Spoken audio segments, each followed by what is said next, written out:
Magandang araw po mga kabayan, andito naman po tayo. Ang pag-uusapan natin po ngayon ay tungkol naman sa kung papaano magbasa ng electrical plan. Ito po ay pangalawang session natin. Yung una po, natutunan natin at pinag-usapan natin kung ano ang nilalaman ng electrical plan. Sinabi rin natin na yung electrical plan kapag kumpleto na at pinirmahan na ng duly licensed professional electrical engineer, pwede nang i-apply ng electrical permit. Pag naaprubahan, pwede na tayong magsimulang magtrabaho. So ngayon po, pag-aaralan natin kung paano magbasa. Dahil kapag alam natin bumasa, alam na natin kung paano i-implement sa trabaho. So, gaya nga po na pinag-usapan natin nung nakaraang session natin, ang isa-sample po natin ay electrical plan of a residential unit. Bali, maliit lang po ito. Andito po yung basic na 7 nilalaman niya. Actually, sabi natin marami pero pwedeng ito lang. Meron tayong location plan, power layout, lighting layout, load schedule, single line diagram, legend symbol, specification. Pero po dito sa pagbasa ng plano, yung location plan po, hindi na muna natin gagamitin, hindi natin kailangan. At saka po yung specification, hindi rin natin kailangan. Pero yung specification, kakailanganin po natin kapag magpiprepare na tayo ng bill of materials o material estimate. Doon po sa susunod na session naman natin. So magsimula na po tayo. Dito po muna tayo sa lighting layout. Ang scale niya is 1:50. Pero yung scale po, hindi rin natin gagamitin ngayon. Gagamitin uli natin yan sa susunod na session para sa preparation ng bill of materials o material estimate. So, simulan na po natin. Ito po yung buong kabahayan. Siguro naman po medyo may idea na tayo kung paano at least bumasa man lang ng floor plan. Kung hindi naman po at least madali naman pong maintindihan. So dito po yung entrance natin. Pag-usapan muna natin yung kabahayan. Ito po yung entrance papasok. Andito po yung living area, dining area dito. May kitchen dyan. Yan, may lababo siya doon. Ito naman yung toilet. Ito naman yung bedroom, ito yung papasok, may pinto dyan. Ito naman po yung palabas dun sa likod at may open area siya. Ayan po. So, unahin po natin yung mga symbols kaya o diretso na natin. Diretso na siguro natin para hindi pa isa-isa. Kung napapansin nyo po, ito may nakalagay na 1. Ito po, 1. Tapos pumunta siya dito, pumunta siya ron, pumunta siya ron, pumunta ron.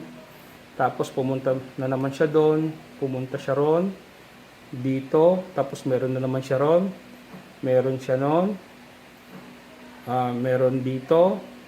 At yun, meron naman doon. Ano ibig sabihin yan? So isa-isahin po natin. Dito po muna tayo kasi dito tayo nagsimula. Anong ibig sabihin nito? Bakit may number na 1? Ito po yan sa legend. Babalik po tayo sa legend. Ito po. Ito po may number tapos may arrow. Ang ibig sabihin po nun ay circuit home run. Yung number po na naka-indicate dun sa loob, yun yung circuit number niya. Kasi po sa panel board, sa isang panel board meron pong main. Yun po yung main.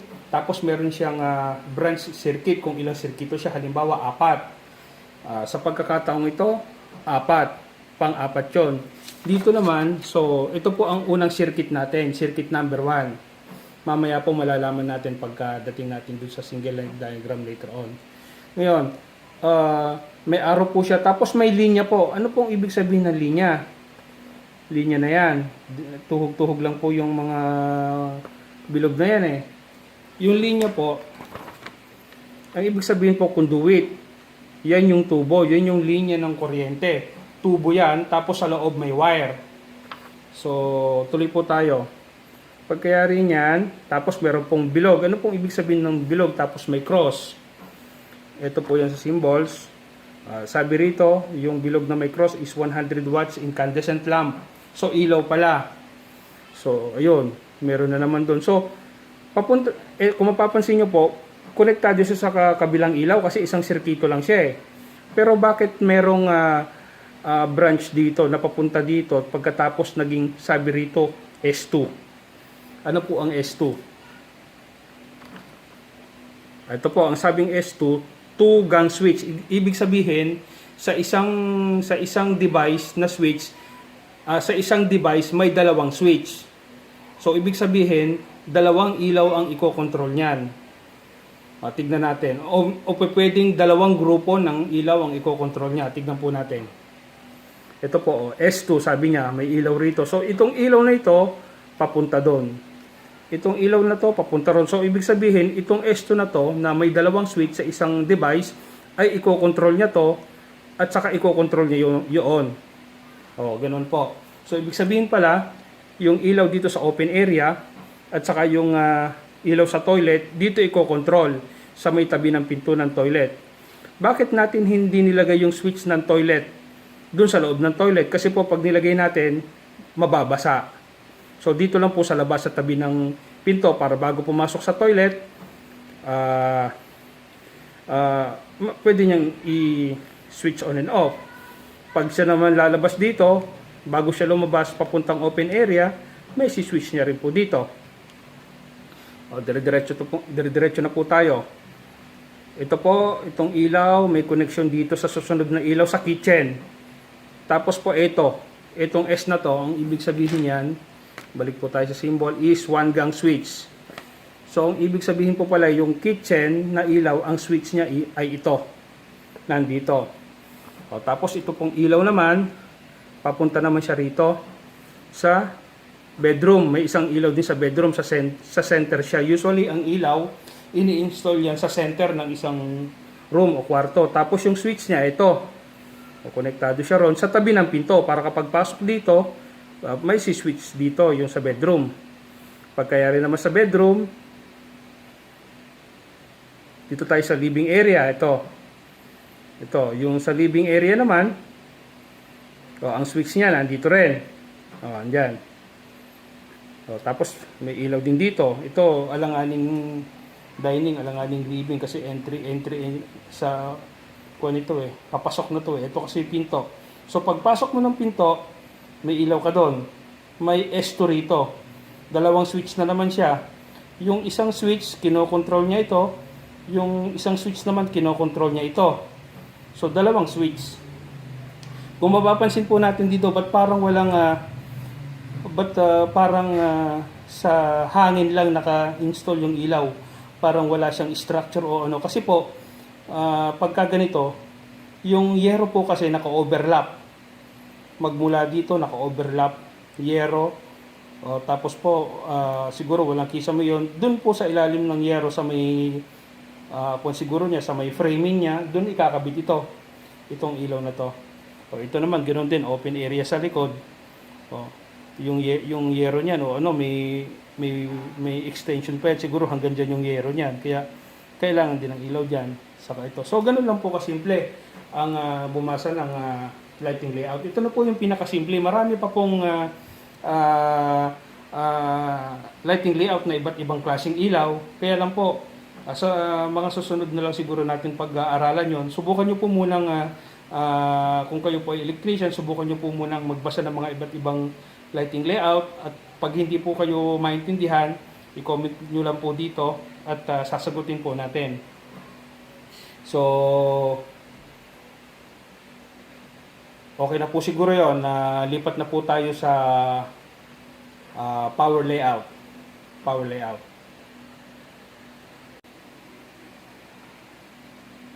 Dito naman po tayo sa power layout. Ito po ang una. Kung mapapansin nyo po, ito may circuit number 2 tayo rito. Meron tayong ganong symbol, bilog at saka guhit na ganon. Dumiretso siya rito. Papunta ron. So, ano-ano yung mga yon? Tignan po natin sa symbol. Ayun po. Yung bilog,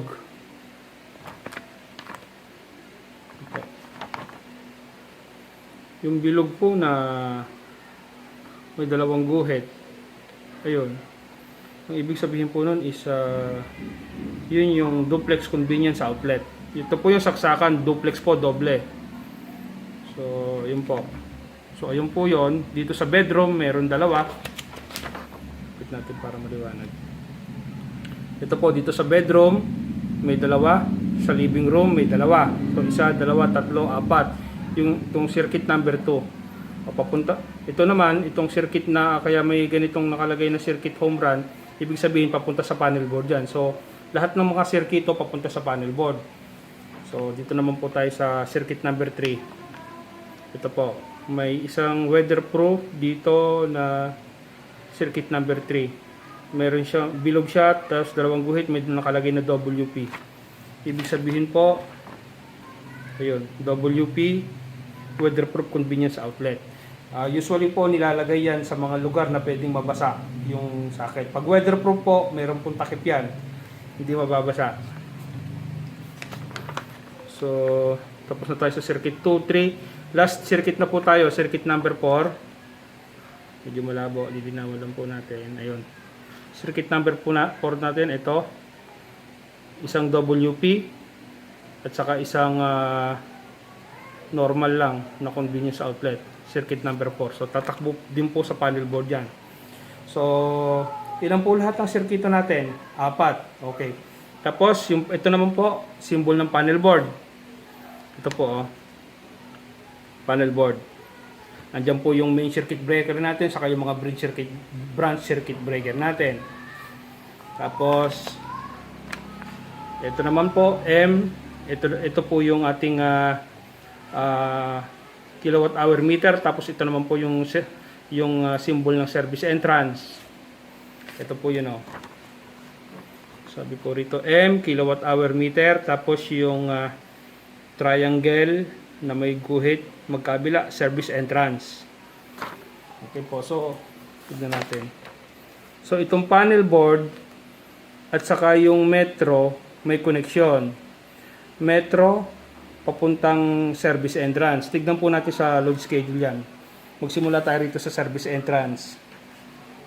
Etong service entrance, hanggang dito po yung magiging trabaho natin. Hanggang sa service entrance cap at saka yung meter base ng metro. Atin po yon. Yung pagkakabit ng metro at saka yung service drop cable na manggagaling sa poste ng power utility company. Yung pong power utility company ang magpo-provide noon. So, magsimula po tayo rito. Ito. Yan. Ito po. Ito.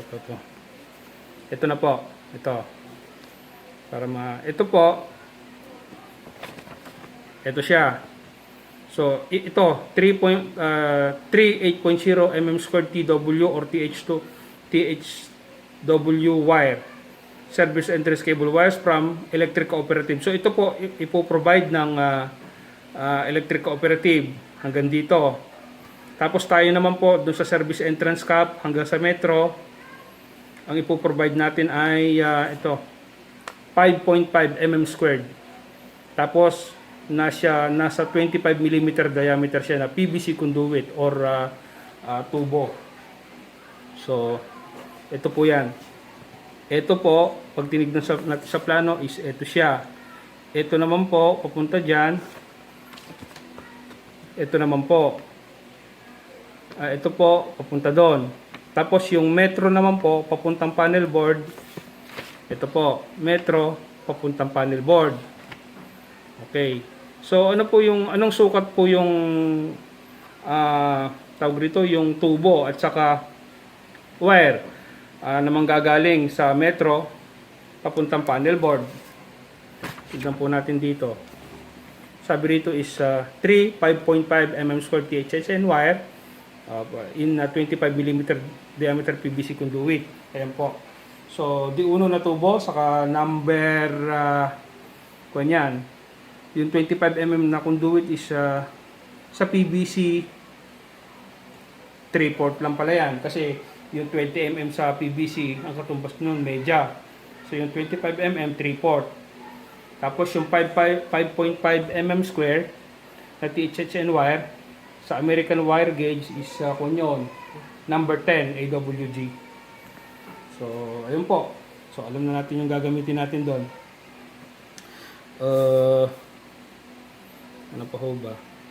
Makikita rin po natin sa kunyan, sa load schedule. Ito po, yung main.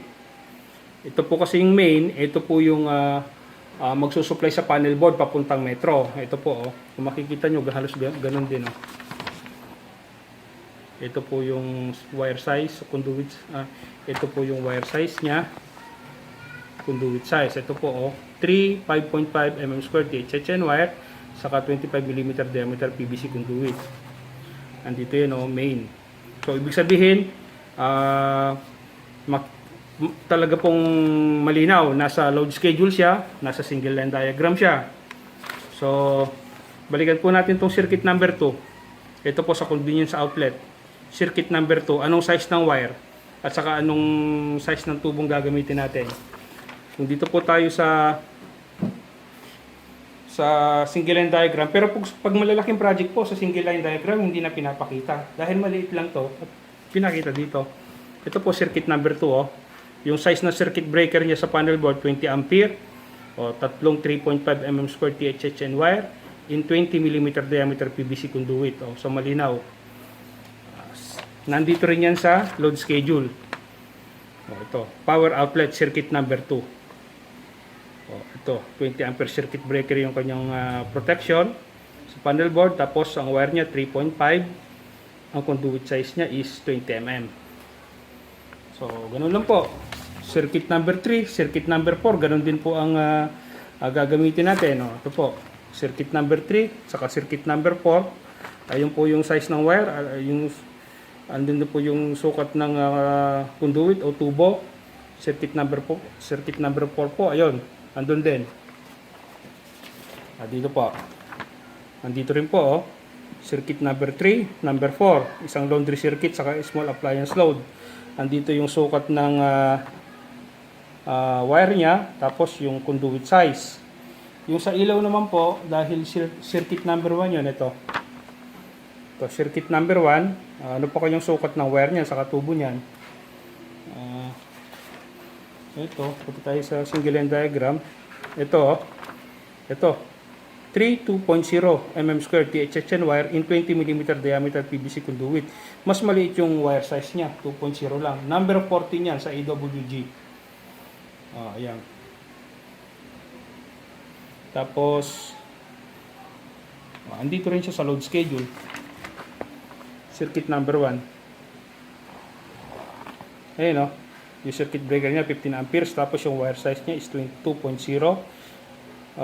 mm square THHN wire. Yung conduit niya is 20 mm diameter PVC conduit. So malinaw, may implement na po natin yung project. Alam na po natin yung kung ilang sirkito siya, alam na po natin yung wire na gagamitin, bawat isang sirkito, yung tubong gagamitin. So next po is kung paano na natin siya gagawin. Nga po pala, 4 na sirkito. Dito po, kung mapapansin nyo, sa ating load schedule is hanggang 6. Ito po, may circuit number 5 saka 6. Ang size ng number 5 is 15 ampere trip circuit breaker. Yung number 6 naman is 20. Spare po siya, ibig sabihin wala siyang laman. Pwede natin gamitin yan for future use kung magdadagdag tayo ng load. Pwede po. So, dito po muna tayo sa lighting. So, alam na po natin na may panel board dito na kung saan po lahat ng sirkito ay dito tatakbo. Dito rin yan po yan sa location na ito na yan. So, paano po ang gagawin natin sa lighting? Dahil ang lighting po sa itaas, so sa taas ng kisame, so i-wiring po natin yan sa ibabaw ng kisame. Pag naglagay po sila ng framings, trusses, tapos framings bago kisamihan, pwede na nating simulan yung pagtutubo o conduiting works. Kung may slab naman, bago buhusan, ilalatag natin dun sa tawag dito sa bakal. Pagka nag-install po tayo ng conduit sa bakal, pagka slab po, kasi usually po kasi ang bakal, dalawang patong, dalawang layer. Doon po tayo sa gitna, mag-conduit, doon tayo maghihila ng alambre. Tapos po, yung mga papuntang switch naman, halimbawa, ito, may bababa na lang po dyan, papuntang switch. Kasi ang switch po, dapat maabot natin. Itong mga ilaw, nasa ceiling yan eh. So, halimbawa po ito, may ilaw ka rito, may tubo kang papunta ron. Tapos switch. Pagdating po rito, kailangan bumaba siya para maabot natin. Ganun po. Bababa lang po yung tubo. Dito naman po tayo sa power. Ang mga power po, kadalasan mabababa lang yan. Ang standard height niyan is at least 0.3 meters. 0.3 meter above finished floor line. So mababa lang po yan, walang kalahating metro. So except po dito sa weatherproof, dito sa may lababo, weatherproof convenience outlet, na dapat ito ay mas mataas dun sa counter ng lababo. Usually po mga 100 mm to 200 mm ang angat niya doon sa lababo mismo. So ang diskarte po dito sa mga convenience outlet, dahil mababa, bago po mag-flooring, bago po magbuhos ng flooring, kailangan na i-install na natin yung mga tubo niyan. So, unang-una po, pagpapatong ng bakal yan, first layer. Pag install na po yung first layer, pwede na nating i-install na yung mga conduit kung gusto natin, kaya lang baka masira. Mas maganda siguro, hintayin muna natin yung second layer. Tapos yung ating mga tubo, nandun sa pagitan ng dalawang layer na bakal. So, ganun po ang mangyayari sa baba lahat. Tapos, since yung mga convenience outlet is nasa wall, nasa mga gilid ng pader, may aakyat lang po na tubo ron. So, tapos po, yung mga tubo na gigilid sa pader, dapat nakatago po sa hollow block yan para hindi makita. Hindi po pwedeng lumitaw yung mga yan. So itatago po natin sa hollow block. Ayun po. Tapos yung pagitan naman po ng metro at saka ng panel board, pwede pong sa taas ng kisame, bago magkisame, pwede pong doon tayo magtubo, or pwede rin po sa flooring kung saan po natin gusto.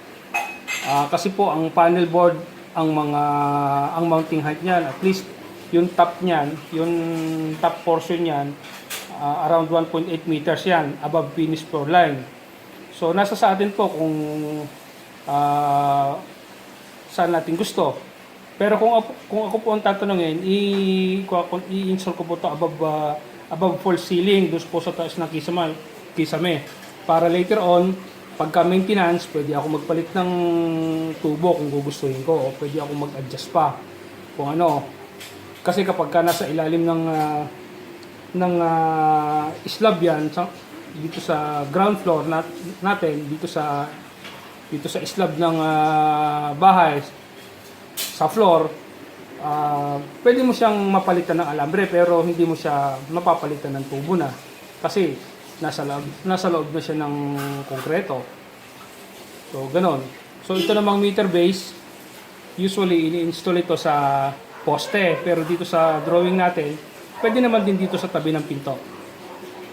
So, tapos ito naman yung service drop cable, dito na po yung papuntang Meralco o utility company. Ayun po. So, lahat po niyan, yung circuit number 2, 3, 4, at saka itong